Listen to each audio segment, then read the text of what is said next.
Hello and welcome back to 2-Minute Warning. The legislature is back in town for really the home stretch of the legislative session. The budget is going to be the dominant issue between now and the end of May. Nobody really knows how that's going to play out, but there are three issues we want to highlight for you that are kind of under the radar screen that are very, very important and are likely to get legislative attention. The first is the regulation of biometrics.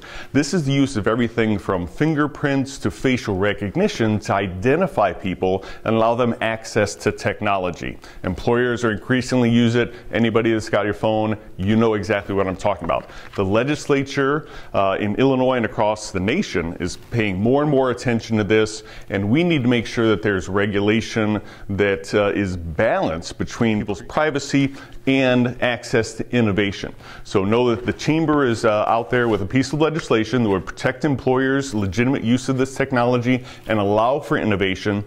There are other ideas, though, that would restrict that. So we're very concerned that we strike really the right balance between privacy and innovation for consumers and for businesses as well.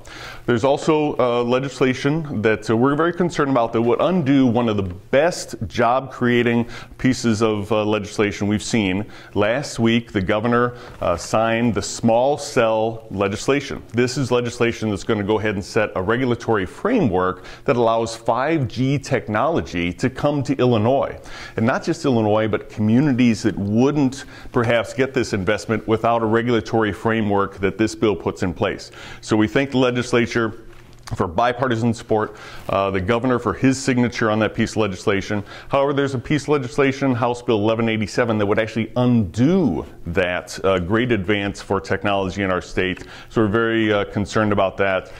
We don't think we're going to hear it this week, but know that that issue is out there. Small cells are a great victory for the business community, great victory for job creation. However, there are still forces that want to roll it back, and we're going to be paying very close attention to that.